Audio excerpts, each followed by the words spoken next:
Olá, eu sou a professora Maria Alice, de Língua Portuguesa, da Secretaria Municipal de Educação de Barretos. Na aula de hoje temos leitura, o leitor autônomo e proficiente, 2 crônicas. Quem é o leitor autônomo e proficiente? É aquele capaz de ler de forma independente e eficiente, proveitosa, isto é, ser capaz de retirar e absorver informações do texto. Para isso, esse leitor precisa o tempo inteiro exercitar procedimentos e habilidades específicos de leitura. Então, vamos exercitar procedimentos e habilidades da leitura de 2 crônicas propostas pelo material. E o que é crônica? Vale lembrar. Crônica é um gênero textual que faz uma reflexão do acontecido e leva o leitor a fazer essa reflexão. É uma narrativa curta que sugere uma ordem temporal dos acontecimentos, possui tom leve, de fácil digestão, isto é, de fácil compreensão. O modo como se lê depende de muitos fatores, como a finalidade da leitura, as habilidades do leitor ou a complexidade do texto. Ler para encontrar uma informação específica, por exemplo, o significado de uma palavra no dicionário ou um item de uma lista, requer procedimentos e habilidades diferentes dos exigidos para ler um texto didático, de história ou de geografia. A leitura de uma notícia de jornal é, sem dúvida, mais rápida e mais fácil do que a de um texto de filosofia. O leitor proficiente escolhe o modo mais adequado para realizar uma leitura, rápida ou lenta, superficial ou profunda, mas sempre muito atenta. A crônica é um gênero textual de grande leveza, conforme eu já havia falado, que permite leitura rápida, como as que praticaremos neste módulo. Leitura 1. A crônica de Antônio Prata foi impressa aqui sem o primeiro parágrafo. Ouça atentamente a leitura do primeiro parágrafo e faça anotações esquemáticas nas pautas.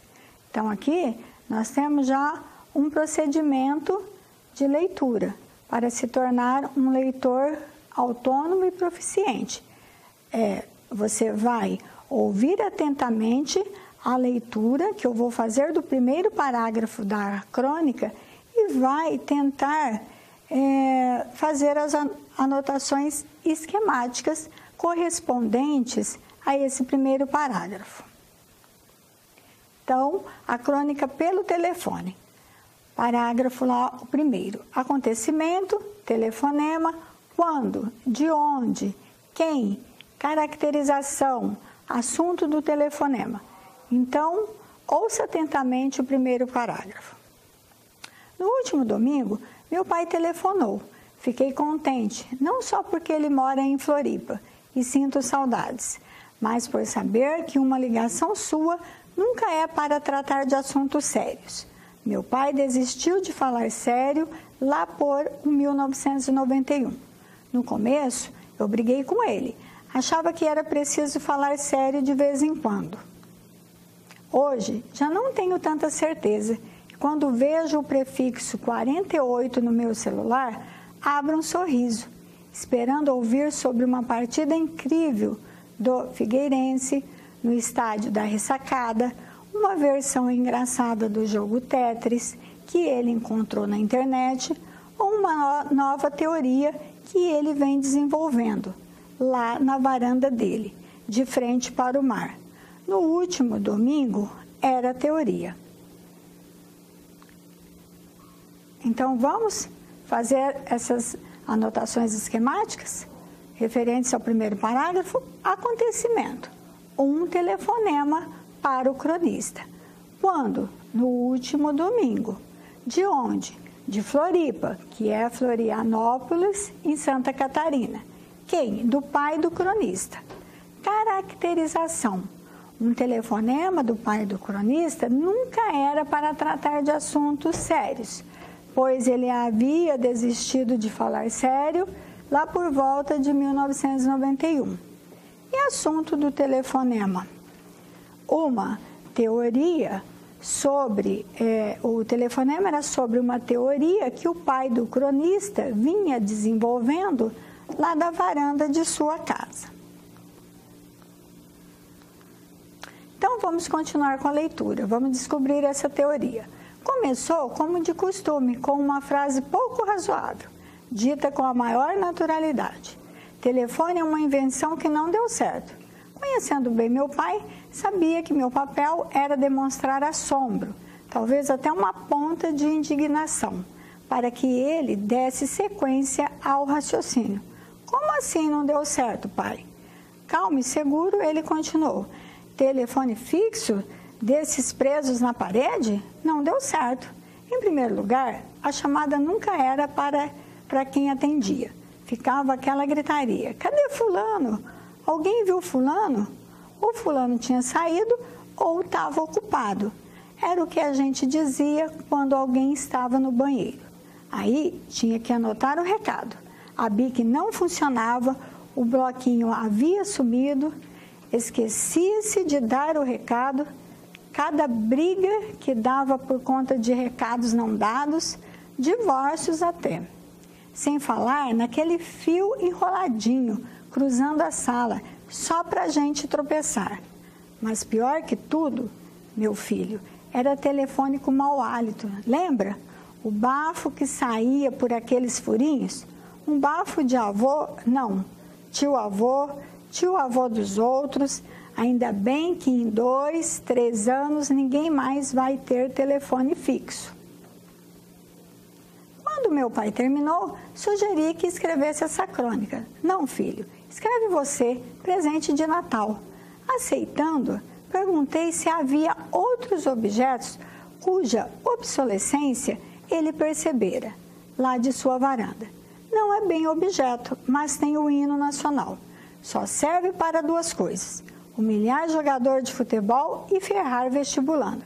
Tinha que trocar por Aquarela do Brasil. Imagina só que beleza? Outra bobagem que precisa acabar é minuto de silêncio. Banalizou. Hoje em dia, morre o avô do ex-conselheiro da Portuguesa, o primo do Gandula, todo mundo tem que ficar quieto? Um absurdo. Agradeci. Desejamos Feliz Natal e desligamos contentes com a conversa. No dia seguinte, havia um recado no meu celular, bem ao estilo do meu pai, sem oi ou qualquer apresentação. E aquelas 3 ligações para Cachoeiro do Itapemirim, de R$ 16,58 cada, que a dona Lourdes jura não ter ideia de quem fez? Ainda dá tempo de botar na crônica? Antônio Prata. Antônio Prata, 1977, é escritor paulista, autor de crônicas e de roteiros para televisão. Agora, vamos fazer a leitura da segunda crônica. Na crônica de Antônio Prata, escrita em janeiro de 2010, o pai, depois de fazer muitas críticas, desabafou. Ainda bem que em 2, 3 anos, ninguém mais vai ter telefone fixo.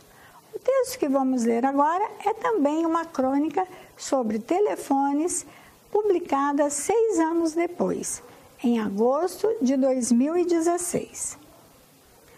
Uma crônica sobre o tempo, o celular e a nossa realidade.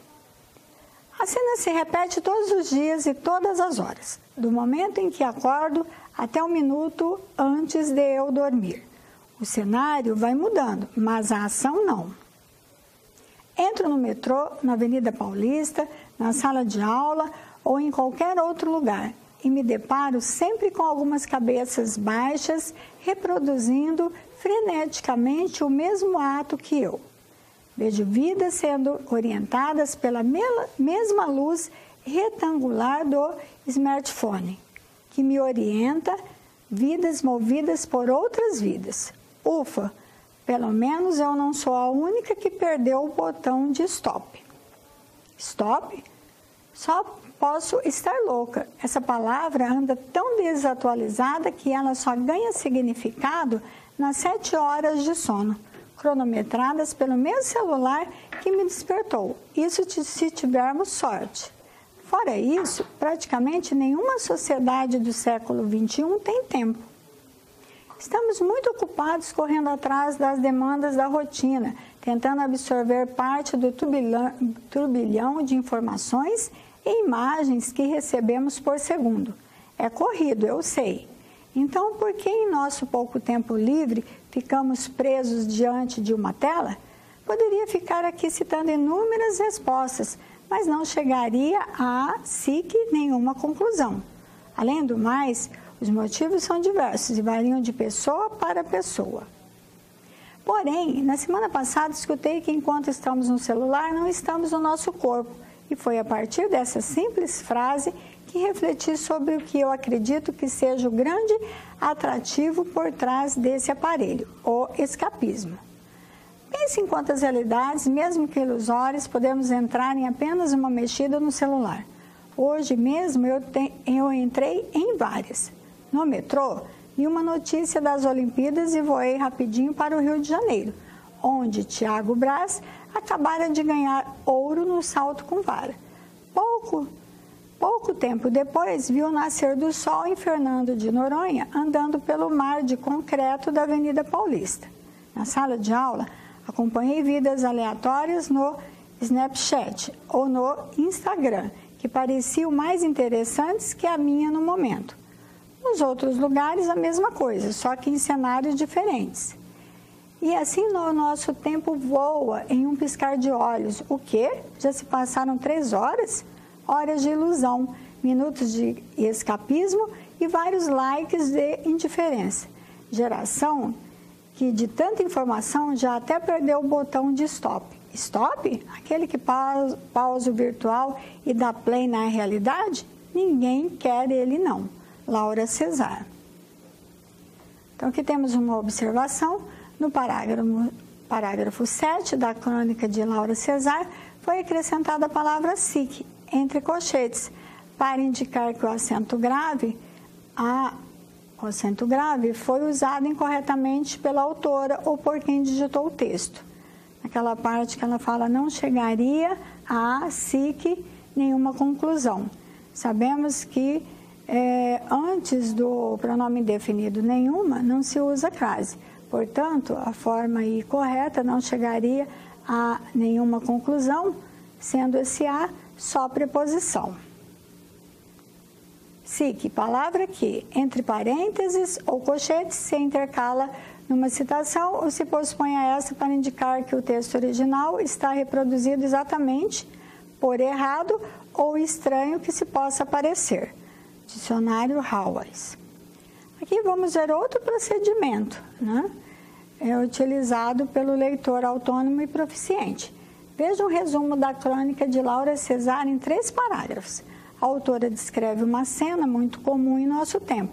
Em todos os lugares, as pessoas, entre as quais ela se inclui, estão sempre olhando a tela do telefone celular, completamente absorvidas pelo aparelho. Só consegue se desligar dele quando dormem. Gasta-se desse modo o pouco tempo livre que cada um tem na agitação da vida moderna. Ela considera difícil definir uma causa para esse comportamento que pode variar para cada pessoa. Mas a cronista, a partir de uma frase ouvida de alguém, acaba formulando uma tese. A causa da fixação no celular seria o escapismo.